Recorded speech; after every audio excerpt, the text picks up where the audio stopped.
Bonjour à tous et bienvenue. Nous sommes rejoints aujourd'hui par Clare Daly et Mick Wallace, deux membres du Parlement européen originaires d'Irlande, pour discuter des évolutions au sein de l'Union européenne. Donc bienvenue à vous deux, c'est un plaisir de vous revoir. Merci beaucoup, Glenn. C'est toujours un plaisir de vous voir. Donc, de mon point de vue, l'Union européenne est aujourd'hui presque méconnaissable. En seulement quelques années, l'idée originale de l'Union européenne était de promouvoir les liens économiques entre les États européens, afin de créer des relations politiques plus pacifiques et de surmonter les guerres du passé. De nos jours, l'ancienne logique économique du bloc ne semble plus fonctionner. L'UE s'est rendue complice d'un génocide. Elle boycotte désormais la diplomatie avec la Russie depuis environ 3 ans, et la seule option qui reste est d'imposer davantage de sanctions et d'envoyer plus d'armes, même si nous sommes en train de perdre la guerre.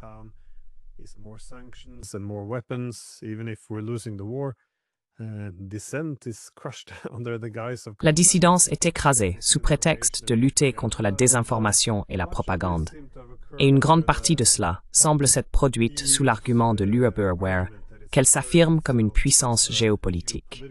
Pourtant, alors que l'UE affirme que c'est la source de sa pertinence, elle perd en réalité sa force et sa pertinence économique, politique et morale dans le monde. Dans de nombreuses régions du monde, elle devient même un peu la risée. C'était pas comme ça auparavant. Jusqu'à récemment, je me demandais comment expliquer une transformation aussi importante en un laps de temps relativement court.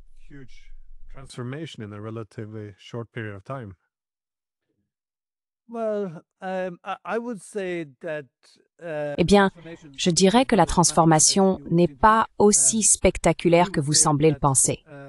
On pourrait dire que le projet européen a toujours été un peu comme cela, seulement, je suppose que le masque est tombé ces dernières années. Regardez, c'est comme l'OTAN, créée en 1949, non pas pour protéger l'Europe, mais pour s'assurer que l'Europe reste alignée sur les intérêts de l'Empire américain. Et lorsque l'UE a été formée, il s'agissait aussi, en quelque sorte, de rassembler les pays et de les regrouper dans un même ensemble, une sorte d'États-Unis d'Europe, en quelque sorte. Et cela allait être plus facile à gérer pour les Américains.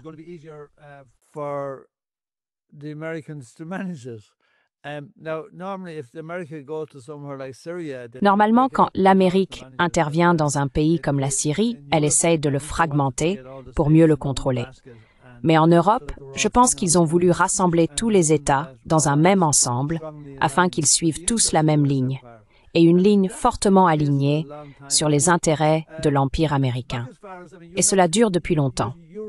Je veux dire, tu fais surtout référence aux dernières années, sous la supervision de von der Leyen, qui a évidemment été une force très négative de notre point de vue. Mais je te rappelle qu'aussi loin qu'en 2012-2013, l'UE s'est impliqué dans une mission au Mali et au Sahel.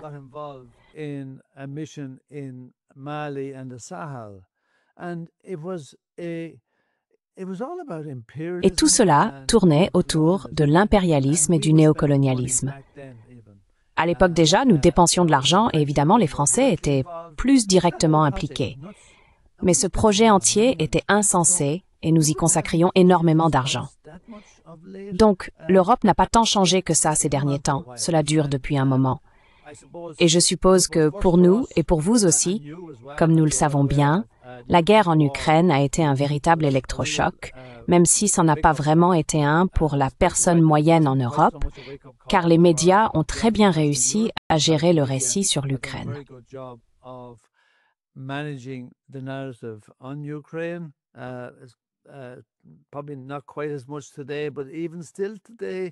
Probablement un peu moins aujourd'hui, mais même encore aujourd'hui, vous seriez surpris du nombre de personnes qui croient encore au récit selon lequel l'Ukraine se bat pour notre démocratie, alors que nous savons que ce n'est pas le cas.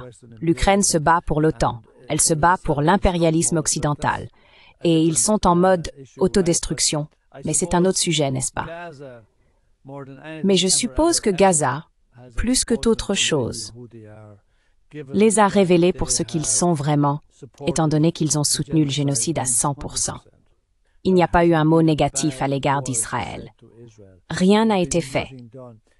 Et ce que nous avons eu, vous l'avez peut-être vu de la part de l'Ulurim Pomev, de certains individus de l'UME ces dernières semaines. Oh mon Dieu, c'est terrible que des gens meurent de faim à Gaza. Oh, il faudrait laisser entrer la nourriture. La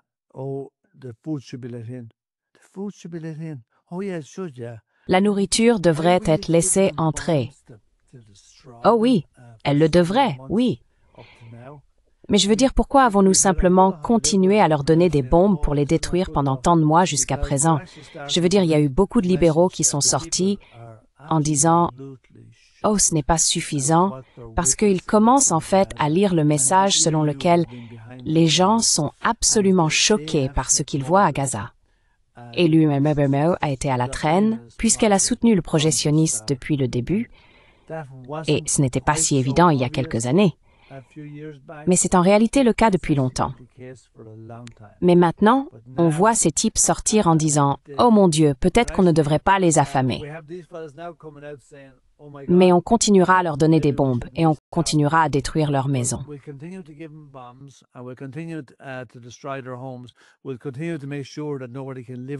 Nous continuerons à faire en sorte que personne ne puisse vivre à cet endroit une fois que nous aurons terminé. Et je suppose que c'est de l'UVE dont tu parlais, qui a maintenant été démasqué. Oh mon Dieu, est-ce bien l'UMEGE Ekremempère qui était censé être le projet de paix après la Seconde Guerre mondiale? Est-ce l'UVE qui devait être une union économique? Et maintenant, il s'agit davantage de géopolitique, de promotion des intérêts de l'Empire américain. Je veux dire, nous avons arrêté d'acheter du gaz russe et nous avons payé plusieurs fois plus cher pour du GNL, qui est sale, avec d'énormes émissions provenant du gaz et du transport maritime sur 5000 kilomètres. Et nous disons, « Oh, c'est une bonne idée ». Et nous avons eu von der Leyen qui nous disait que c'était moins cher, alors que c'était un mensonge total. Enfin bref, je ferais mieux d'arrêter de parler ici.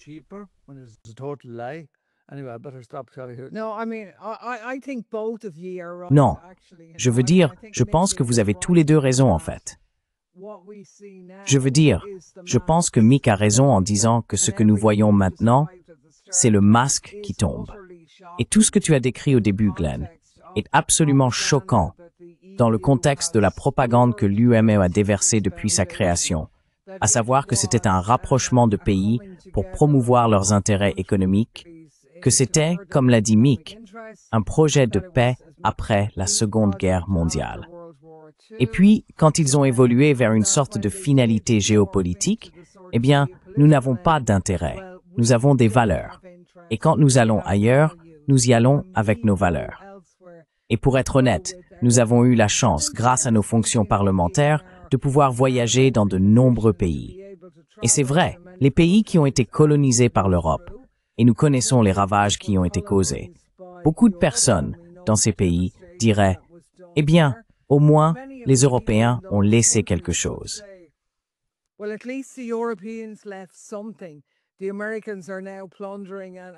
Les Américains sont maintenant en train de piller, de tuer, d'occuper et tout cela, et nous n'en retirons rien. Oui, c'était terrible avec les Européens, mais ils ont laissé quelque chose. Il y a eu certains avantages, et même à l'époque, ils voyaient l'Europe d'un œil favorable. Mais tout cela a disparu aujourd'hui, principalement à cause de Gaza. Mais Mick a raison. Les racines de ce problème ne datent pas des dernières années. Il faut voir le projet européen comme une sorte de mouvement, tranche par tranche, vers ce qu'ils espéraient être des États-Unis d'Europe. Je ne crois pas que cela arrivera un jour. Mais les gens en dehors de l'Union européenne et en dehors de l'Europe, en particulier aux États-Unis, regarderaient quelqu'un comme von der Leyen et penseraient qu'elle est comme Trump.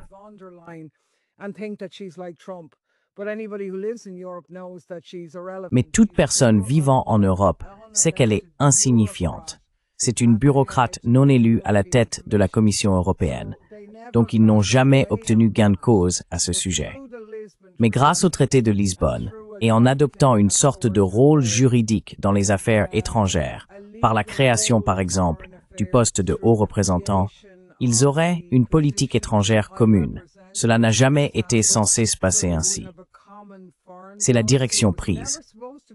Et c'est à partir de cette prise de pouvoir des États nationaux par la bulle européenne que nous en sommes arrivés à la situation où nous sommes complices d'un génocide et faisons tout notre possible pour que la guerre en Ukraine se poursuive, au détriment des personnes qui y vivent, alors même que nous sommes censés être leurs plus grands amis, soi-disant.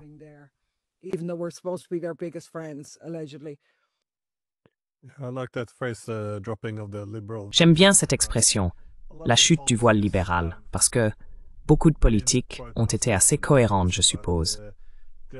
Mais les présenter sous des valeurs libérales, je pense que c'est justement un des éléments clés qui commence à s'effriter. Mais je crois que, au moins au début des années 2000, toute la littérature académique sur l'Union européenne, portait sur des discussions pour savoir si c'était une puissance civile, une puissance normative, une puissance morale. En d'autres termes, un débat académique sur la grandeur de l'UBM ou sur ce qui la rendait si différente des autres. Mais oui, c'est pour cela qu'aujourd'hui, ce que nous voyons au Moyen-Orient nuit autant, je pense, à sa réputation, au moins.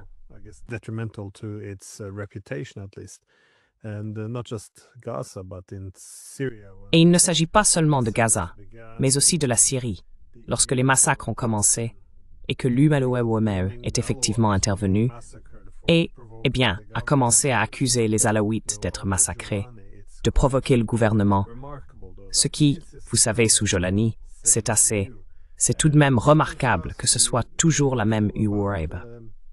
Mais je voulais aussi vous interroger sur la reconnaissance désormais de la Palestine par les Français et les Britanniques. Eh bien, ils ont l'intention de le faire en septembre, du moins, c'est ce qu'ils disent. J'ai lu des critiques, assez intéressantes d'ailleurs, dans des médias israéliens comme Haaretz, où l'on affirme que ce n'est qu'un prétexte pour les Européens afin d'éviter les sanctions et de se laver les mains des crimes. Je me demandais comment vous interprétez cela. Est-ce purement symbolique ou s'agit-il d'un pas vers une solution à deux États? Comment analysez-vous cette situation?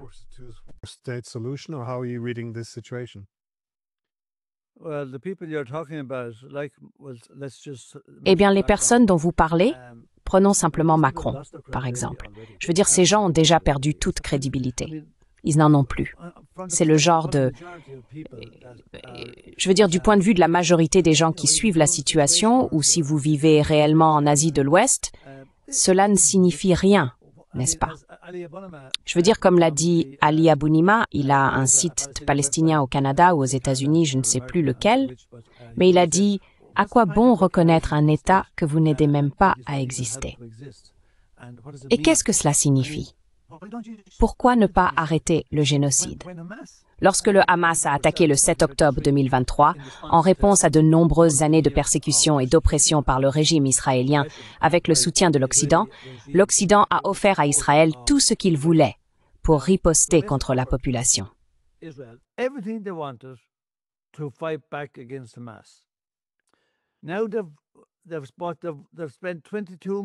Ils ont passé 22 mois à regarder un génocide se dérouler, où Israël essaie d'effacer cet endroit de la surface de la terre. Ils essaient d'effacer le passé, le présent et l'avenir de ce peuple. Nous n'avons jamais assisté à un génocide enregistré auparavant. Et même ceux qui n'ont pas été enregistrés dans le passé, la plupart des personnes qui ont étudié ces génocides diraient probablement que celui-ci est pire que les autres, ce qui est impensable. Donc, je veux dire, ces gens, le premier génocide qui se déroule pendant tous ces mois, et leur est-il déjà venu à l'esprit qu'ils devraient offrir une aide aux Palestiniens? Leur est-il déjà venu à l'esprit qu'ils feraient quoi que ce soit pour protéger les Palestiniens?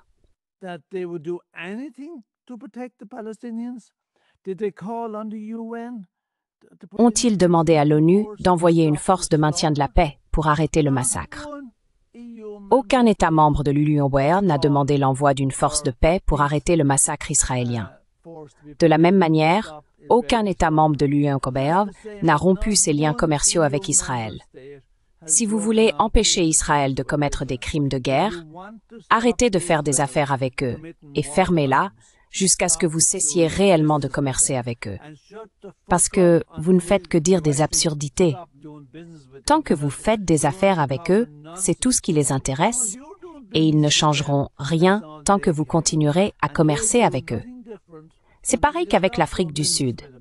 L'Afrique du Sud n'a pas changé tant que le monde ne l'a pas isolé. Ils ont arrêté de jouer au rugby avec eux.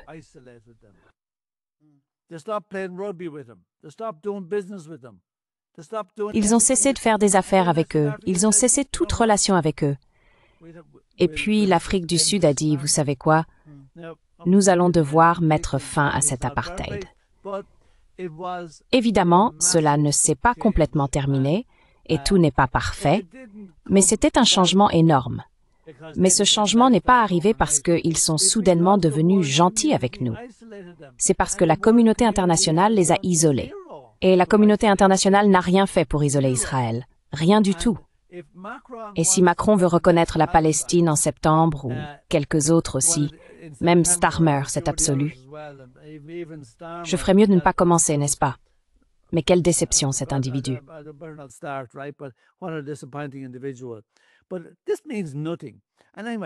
Mais cela ne veut rien dire. Et de toute façon, la solution à deux États est morte depuis longtemps. Cela ne fonctionnera pas. Comment peut-on imaginer qu'un État sioniste vive à côté d'un État palestinien et s'attendre à ce qu'il laisse les Palestiniens vivre en paix? Cela n'arrivera pas.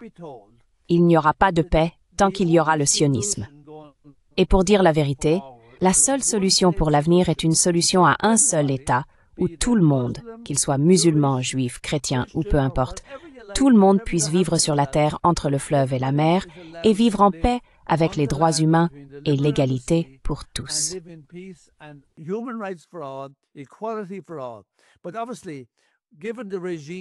Mais évidemment, étant donné le régime que nous avons actuellement à Tel Aviv et vu le comportement des colons en Cisjordanie, nous en sommes manifestement très loin. Et cela n'arrivera pas à moins que la communauté internationale, à moins que l'ONU ne se montre enfin à la hauteur et commence à fonctionner comme elle était censée le faire à l'origine, et qu'elle prenne des mesures concrètes pour arrêter les atrocités commises par Israël, surveiller la situation. Et Israël devrait être isolé par le reste du monde. Les gens doivent cesser de faire des affaires avec eux, sinon ils ne changeront jamais. Mais pour l'instant, nous ne faisons rien. Et reconnaître la Palestine en septembre, c'est une plaisanterie à mes yeux.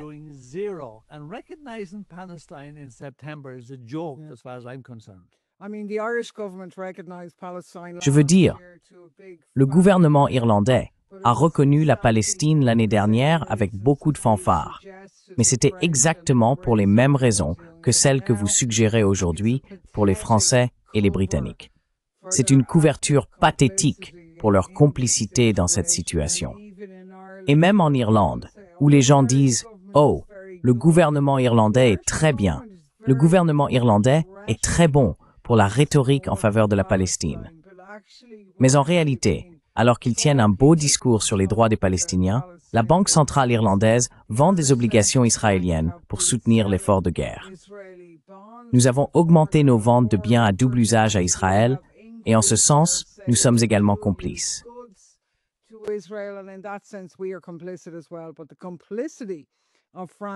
Mais la complicité de la France, et en particulier de la Grande-Bretagne, qui, comme il a été révélé la semaine dernière, a vu ses avions participer au ravitaillement en vol d'avions israéliens qui sont ensuite allés bombarder Gaza, est évidente. Ils ne se contentent pas de permettre un génocide. Les Britanniques y participent activement. Donc reconnaître un État là où il a pratiquement disparu, comme c'est le cas à Gaza, c'est en réalité, c'est écœurant. C'est encore pire. C'est comme jouer avec des gens qui sont déjà affamés et humiliés. C'est répugnant. Et heureusement, le peuple français et certainement le peuple britannique voient clair dans leur jeu et se sont mobilisés.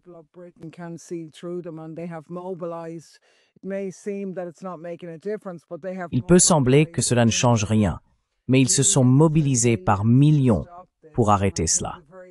Et je pense que le simple fait qu'ils aient dû interdire des groupes comme Palestine Action en Grande-Bretagne, ou poursuivre le groupe irlandais NICAP en justice pour avoir arboré un drapeau en vertu de la loi antiterroriste, montrent qu'ils savent qu'ils sont sur un terrain glissant, que la volonté du peuple est clairement du côté de la Palestine.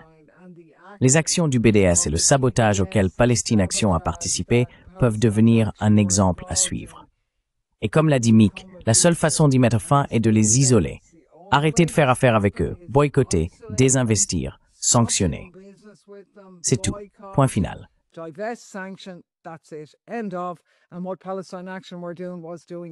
Ce que faisait Palestine Action, c'était exactement cela. Et je pense que c'est pour cette raison que l'on assiste aujourd'hui à cette répression dont vous avez parlé plus tôt, qui s'étend à travers l'Europe, pour faire taire la dissidence, pour faire taire le droit collectif de s'organiser, le droit de manifester. Tous ces soi-disant principes que nous prétendons défendre parce que nous soutenons l'état de droit et les droits fondamentaux, contrairement à ces régimes autoritaires ailleurs. Mais en réalité, dans ce combat que l'Europe dit mener, l'autoritarisme contre la démocratie, les démocrates deviennent, d'après ce que je vois, bien plus autoritaires que quiconque.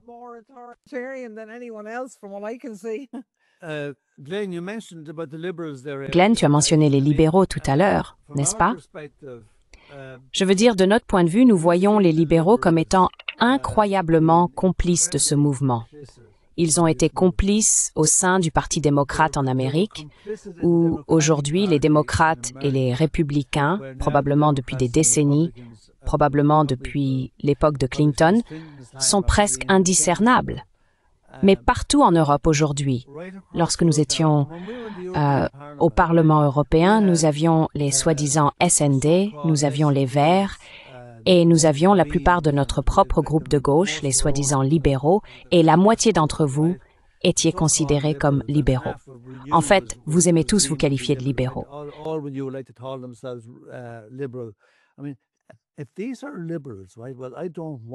Je veux dire, si ce sont des libéraux, non?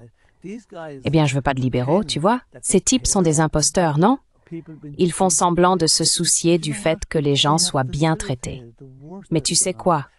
Ils ont facilité le pire de ce qui s'est passé.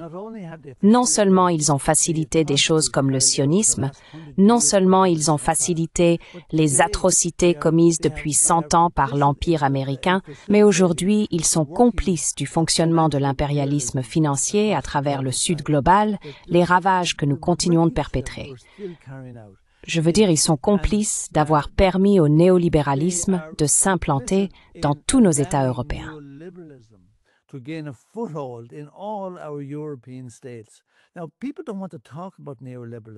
Aujourd'hui, les gens ne veulent plus parler de néolibéralisme.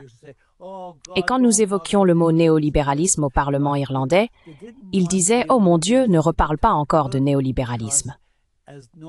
Ils ne voulaient pas que l'on parle du néolibéralisme parce que, comme Noam Chomsky l'a dit il y a longtemps, le néolibéralisme, c'est le capitalisme sans les gants. Et les atrocités commises par ces entités, avec le soutien des libéraux en Europe, sont choquantes. Et je n'ai pas besoin de vous dire que, probablement, les plus grands soutiens de l'OTAN durant nos 5 années au Parlement européen étaient les Verts européens. Mon Dieu, les Verts, les Verts.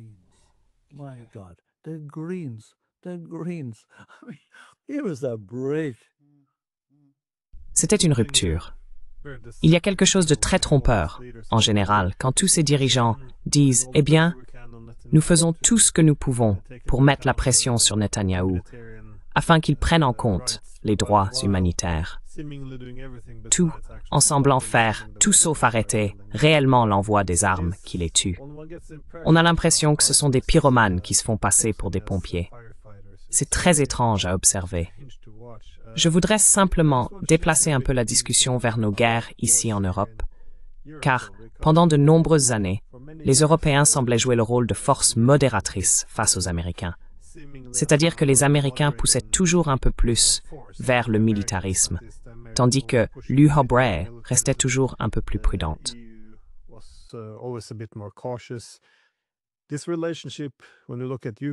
Cette relation, lorsqu'on regarde l'Ukraine, semble s'être en partie inversée. C'est-à-dire que les Américains, eux, discutent avec les Russes, ils examinent des pistes possibles pour la paix, tandis que les Européens maintiennent encore, comme l'a dit Kaja Kallas, le boycott de la diplomatie.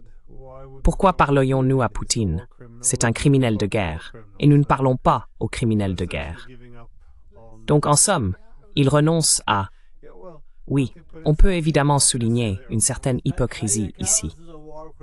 Le fait est que, pendant toutes ces années, lorsque, par exemple, les États-Unis voulaient élargir l'OTAN à l'Ukraine en 2008, ce sont les Européens qui s'y sont opposés, avançant que cela serait trop provocateur pour la Russie.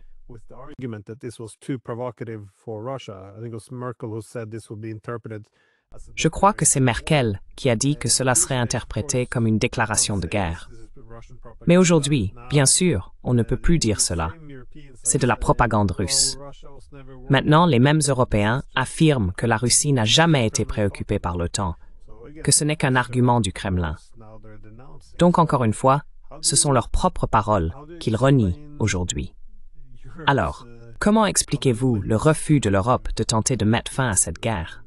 Parce que, encore une fois, lorsqu'ils parlent de paix, ils parlent de vaincre la Russie, ce qui est, je suppose, une définition très laide de la paix.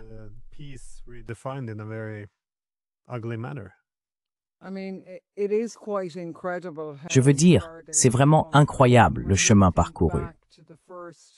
Quand on repense à la première résolution au Parlement après l'invasion de l'Ukraine par la Russie, celle où seulement 13 d'entre nous ont fini par voter contre cette résolution, ce n'est pas que nous pensions que la Russie aurait dû envahir l'Ukraine.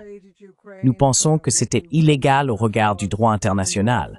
Cela n'aurait pas dû arriver. Mais nous comprenions que la Russie avait été provoquée et qu'il s'agissait d'une guerre par procuration de l'OTAN. Mais nous votions aussi particulièrement contre l'idée d'envoyer des armes dans un conflit. C'est inacceptable. Les fondements, par exemple, de la Constitution irlandaise et certainement de l'ONU, sont que l'on doit toujours essayer de résoudre ces différends et conflits par des moyens pacifiques.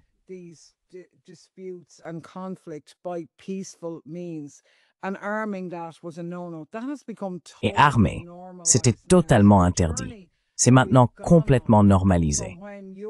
Donc le chemin que nous avons parcouru, depuis l'époque où l'Europe, comme tu la qualifies, était perçue comme un peu plus nuancée, plus portée sur la négociation, jusqu'à devenir ouvertement russophobe. La propagande anti-russe la plus ridicule est diffusée, ce qui n'aurait jamais pu prendre racine sans le pouvoir d'embellissement des médias, les grands médias dans toute l'Europe, qui répètent sans cesse ces mensonges, comme le fait que nous serions des marionnettes de Poutine, des agents du Kremlin, alors qu'ils n'ont jamais trouvé un seul mot que nous aurions prononcé en faveur de Poutine. Donc je pense que la raison à cela est double.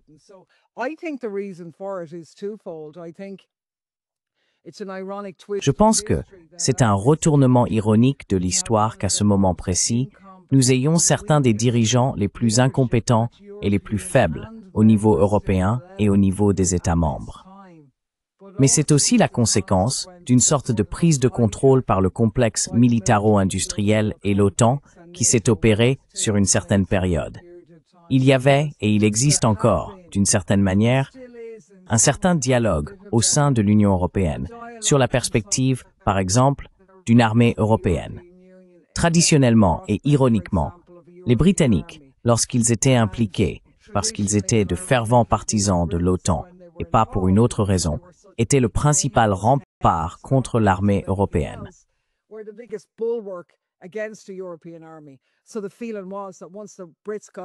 Donc, le sentiment était qu'une fois les Britanniques partis, c'était la fête. L'idée d'une armée européenne pourrait enfin décoller. Mais cela a aussi coïncidé avec, vous savez, je suppose, au lieu que cela se produise, ce qu'on a vu, c'est que l'armée européenne est devenue l'OTAN et que l'Europe a été complètement absorbée par l'OTAN, ce qui les met un peu dans l'embarras aujourd'hui. Cela s'est produit à cause de Biden après Trump, après le Brexit. Ils se sont dit, « Oh, nous avons besoin des Américains ». Maintenant, ils ont Trump et ils se disent, « Oh mon Dieu, il faut qu'on dépense plus pour la défense. Les Américains nous abandonnent. » Même si, comme l'a dit Mick, toute la tactique de l'OTAN était de diviser l'Europe et de maintenir la Russie et l'Europe séparées l'une de l'autre.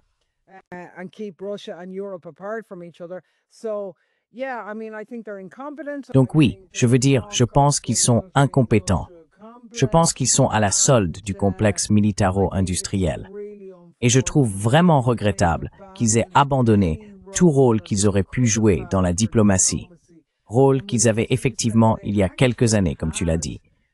Mais aujourd'hui, si tu dis ça, tu es diabolisé comme une sorte d'apologiste de la Russie, un apologiste de Poutine, alors qu'en réalité, tu ne fais que rappeler une histoire très récente, ce qui montre le pouvoir des médias. C'est pourquoi il est si important que nous ayons des discussions comme celle-ci, parce que les médias traditionnels sont tellement responsables des crimes contre l'humanité que nous voyons aujourd'hui.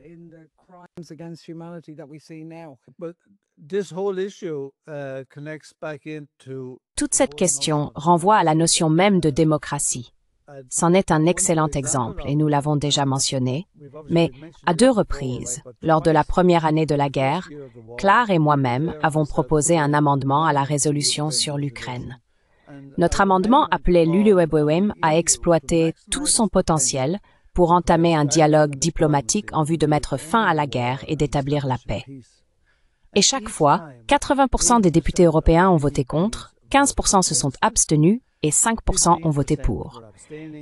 Ainsi, seuls 5% des plus de 700 députés européens venus de toute l'Europe ont voté pour mettre fin à la guerre et instaurer la paix. Et les autres, non.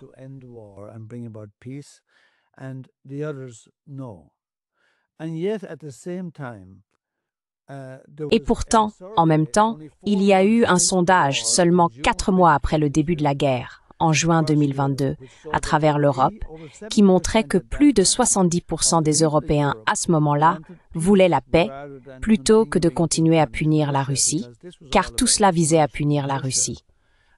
Et plus de 70% des gens, seulement 4 mois après le début de la guerre, malgré tous les mensonges diffusés par les médias, voulaient la paix plutôt que de continuer à punir la Russie. Ce chiffre est passé à 80% 3 mois plus tard. Ainsi, alors que 80% des politiciens votaient contre la fin de la guerre et que seulement 5% soutenaient la paix, c'est presque l'inverse dans l'opinion publique. Ce que l'on constate, c'est une classe politique qui ne représente pas ses citoyens.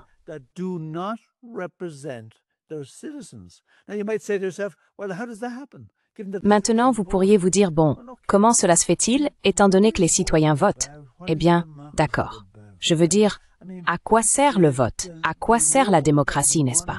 Je veux dire, le rôle de l'argent et la puissance des partis politiques, le pouvoir qu'ils détiennent et leur contrôle sur les médias traditionnels, qui font partie du problème, pas de la solution, ont un impact énorme sur qui entre au Parlement européen. Cela a un impact énorme sur qui entre dans les parlements nationaux et ils ne sont plus représentatifs du peuple. Ils ont tellement appauvri le débat politique qu'il y a presque la moitié des gens dans la plupart des pays, et même moins dans certains, qui ne votent même pas parce qu'ils ont le sentiment que le processus politique ne fait rien pour eux, qu'il ne les représente pas.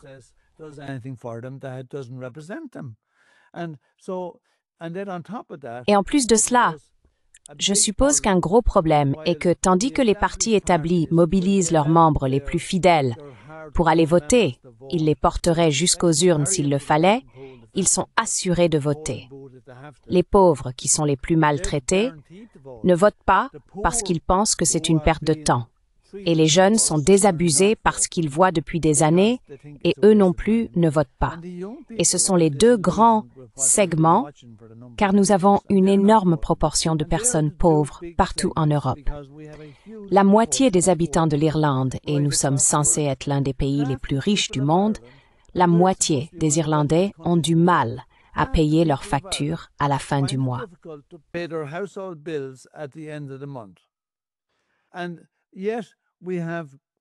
Et pourtant, nous avons cette idée que, mon Dieu, la démocratie est formidable. Et comme l'a dit Claire, nous adorons critiquer les régimes autoritaires. Eh bien, vous savez quoi? Nous devons sérieusement nous interroger sur ce que nous considérons comme notre démocratie, car elle ne fait pas un excellent travail en ce moment. Si les intérêts des citoyens sont complètement mis de côté et que nous n'avons aucun mot à dire sur la façon dont nos communautés sont gérées, sur la façon dont nos pays sont dirigés, La démocratie est censée être un système où le peuple a son mot à dire sur l'organisation de sa communauté, de sa société, sur le fonctionnement de son pays. Ce n'est pas ce qui se passe aujourd'hui.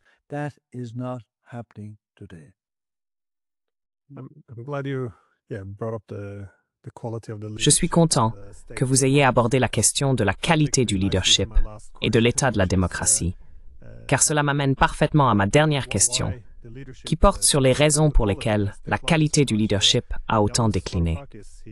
Yanis Varoufakis qualifie souvent l'Europe de continent stupide aujourd'hui. Et Kishore Mahbubani, l'ancien président du Conseil de sécurité de l'ONU, se souvient de la dernière discussion qu'il a eue avec Henry Kissinger avant sa mort, au cours de laquelle il parlait justement de ce sujet.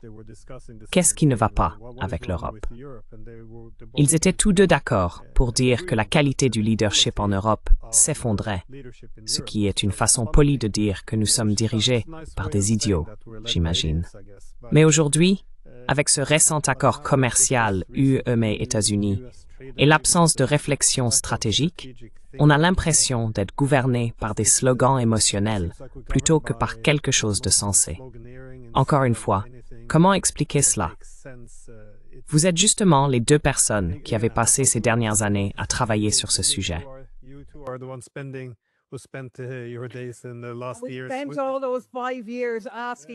Nous avons passé toutes ces 5 années à nous poser exactement la même question. Et d'une certaine manière, nous continuons à nous la poser, car je pense que tout ce discours libéral dont tu parles n'est en réalité qu'un simple cache-misère pour une identité inventée. Et c'est une diversion. Voilà ce que c'est, une véritable diversion qui masque le fait qu'au niveau européen, la direction a, selon moi, été complètement et totalement prise en otage par les lobbyistes. Je veux dire, nous faisions remarquer que lorsque nous étions à Bruxelles, il y avait 60 000 lobbyistes officiellement enregistrés à Bruxelles. Donc, cela commençait à ressembler un peu à Capitol Hill. Ce sont ces personnes qui ont l'oreille des politiciens en Europe, par exemple. Et ce sont elles qui dictent la marche à suivre.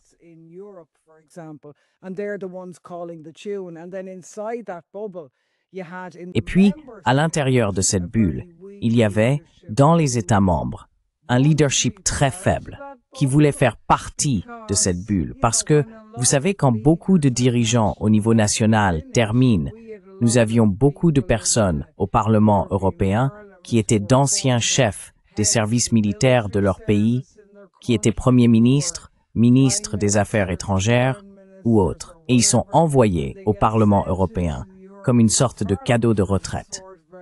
Et si vous entrez à la Commission, c'est encore mieux. C'est une grande caisse noire où vous pouvez aller prendre votre retraite, mettre les pieds sur la table et toucher plein d'argent pour ne pratiquement rien faire, avec des lobbyistes qui vous disent que vous êtes absolument brillant. Donc je pense qu'ils sont déconnectés du peuple.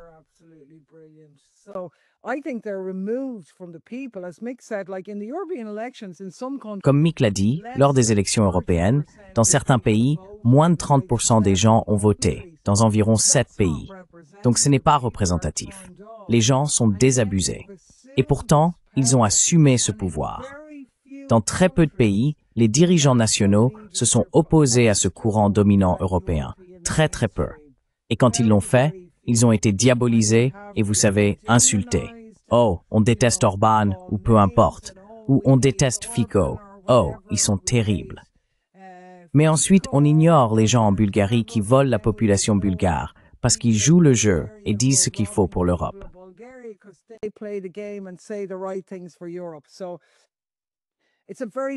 Donc, c'est une question très difficile à répondre, mais je pense qu'il s'agit en partie d'une prise de contrôle par les lobbyistes au niveau européen et d'une sorte de coup d'État silencieux visant à retirer le pouvoir aux États membres nationaux pour habituer les dirigeants nationaux à travailler dans cette bulle, comme ils le font avec le personnel militaire.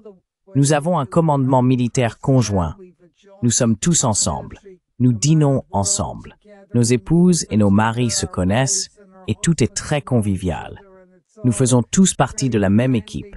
Et soudain, ils oublient que leur véritable équipe est chez eux, dans leurs États membres, qu'ils jouent pour l'Europe, ce qui est différent, vous voyez.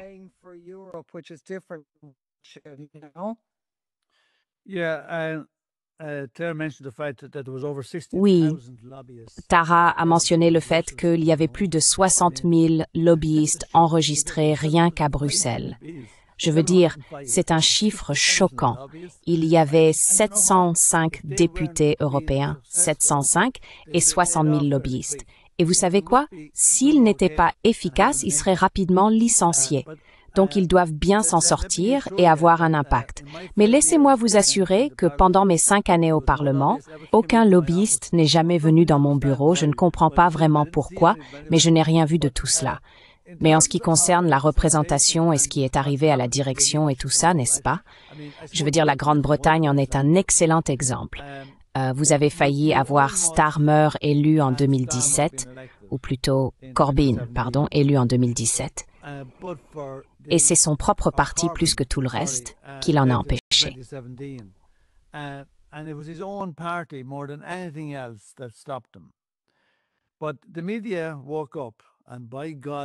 Mais les médias se sont réveillés et bon sang, ils n'allaient pas laisser cela se reproduire. Ils se sont acharnés sur Corbyn pour s'assurer qu'en aucune circonstance, il n'aurait la possibilité d'accéder au pouvoir et de créer ce qu'il avait promis, une société équitable, une société juste en Grande-Bretagne. À la place, nous avons maintenant le soi-disant Parti travailliste dirigé par Keir Starmer. Keir Starmer, je vais vous dire, cela peut sembler étrange à certains, mais je le trouve non seulement plus à droite que Tony Blair, qui était un criminel de guerre et un néolibéral. Mais vous savez quoi? Maintenant, il rivalise même avec Thatcher, ce type. Ce type est dangereux. Ce type n'a aucun principe. Ce type a dit qu'il était acceptable qu'Israël coupe l'eau, la nourriture et l'électricité à Gaza.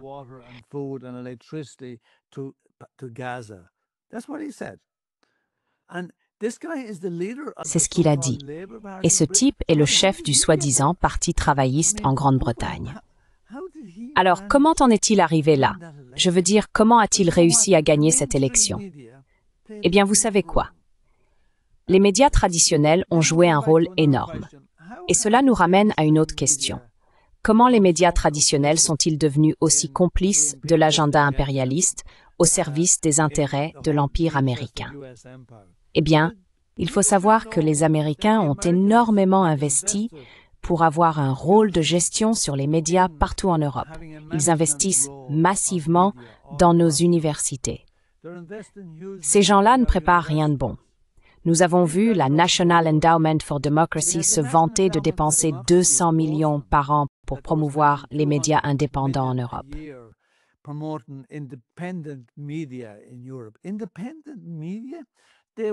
Médias indépendants, ils achetaient le contrôle du récit. C'est ce qu'ils faisaient. Et nous avions les États-Unis qui dépensaient 40 milliards de dollars par an dans toutes sortes de choses. Et nous ne pouvions même pas savoir où tout cet argent était dépensé.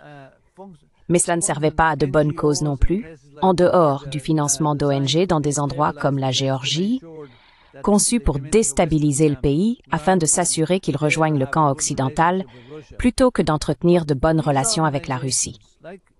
Mais ces organisations, comme le National Endowment for Democracy et l'USAID, ont considérablement érodé notre système en Europe. Elles ont causé de sérieux dégâts et, je dois l'admettre, elles ont été plutôt efficaces. Et c'est vraiment triste.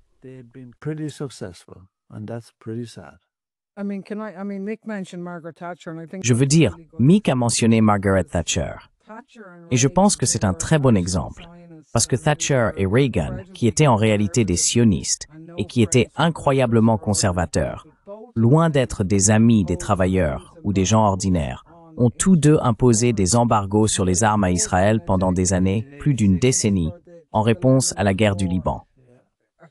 Des atrocités, sans aucun doute, mais bien moins graves que tout ce que nous voyons aujourd'hui. Et Thatcher a été cité, disant que le droit international devait s'appliquer à tous, et ils ont refusé de leur vendre des armes. Regardez où nous en sommes arrivés, quand quelqu'un comme elle fait cela. Et c'était considéré comme normal à l'époque. Et ce sont les sociodémocrates, les Verts et les libéraux du Parti travailliste qui permettent un génocide. Donc, ce que nous avons comme processus, pour moi, c'est la décomposition du capitalisme. C'est la fin de cette crise en Amérique et dans le capitalisme occidental.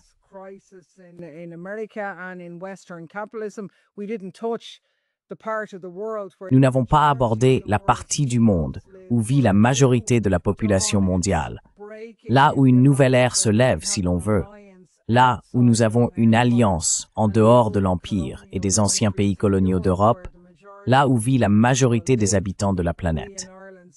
Et en Irlande, nous entendons certainement beaucoup plus de nouvelles sur l'Amérique, l'Australie et tout le reste, alors qu'en réalité, ce sont les autres pays qui sont dominants et qui comptent le plus de jeunes sur Terre. Je pense que ce sont ces peuples qui luttent pour devenir le leadership d'une nouvelle alternative.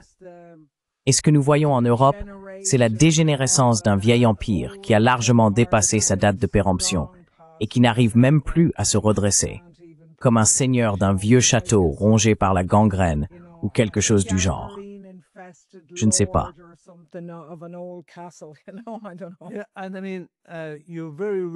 Oui.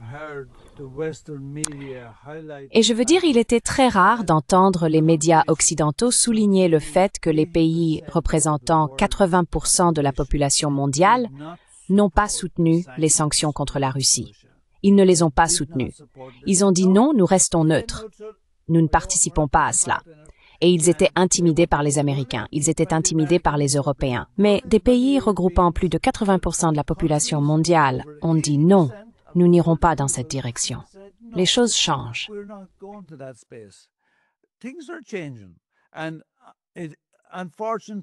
Et malheureusement, ceux qui se sont engagés dans le projet de l'OTAN en Ukraine sont aveugles au nombre d'Ukrainiens et de Russes issus de la classe ouvrière qui meurent dans la guerre, qui l'alimentent, qui veillent à ce qu'elle ne s'arrête pas. Mais ces pays, ce sont les anciens colonisateurs de l'Europe. Et nous avons les Américains. Et puis il y a le Canada, l'Australie, la Nouvelle-Zélande. Tous ces pays ont eux-mêmes été construits sur des génocides. L'Amérique, le Canada, l'Australie, la Nouvelle-Zélande, ils ont été bâtis sur des génocides. Et les Britanniques ainsi que les Français en Europe, n'est-ce pas? Ils ont fait fortune en menant des activités génocidaires à travers le monde.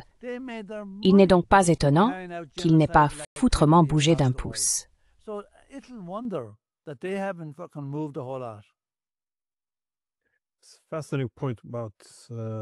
Point fascinant à propos de Thatcher. Même les faucons d'autrefois seraient aujourd'hui considérés comme trop modérés pour la politique actuelle, semble-t-il. On se souvient aussi des années 90, lorsque de nombreux faucons anti-russes au sein du gouvernement américain affirmaient haut et fort que l'élargissement de l'OTAN serait bien trop provocateur et agressif. Aujourd'hui, le simple fait de suggérer que l'OTAN pourrait avoir un quelconque rôle dans l'alimentation des craintes en Russie est immédiatement condamné comme une odieuse propagande du Kremlin. C'est une forme d'amnésie historique. C'est fascinant à observer et à essayer de comprendre le monde dans lequel nous vivons aujourd'hui.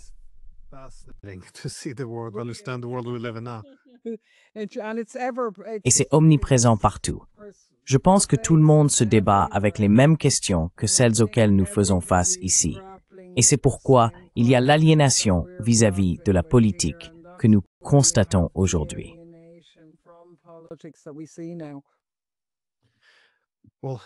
Eh bien, merci à vous deux pour votre temps. Je sais que vous êtes très occupés, alors merci encore de m'avoir permis de profiter de votre expertise. Oh, c'est un plaisir de vous parler, Glenn. Merci beaucoup et continuez votre excellent travail.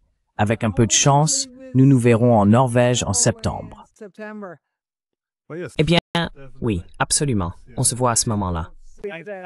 Viens ici. Écoutez, dis-leur qu'ils doivent baisser le prix de la bière. À plus tard. Merci, Glenn. Ciao, ciao.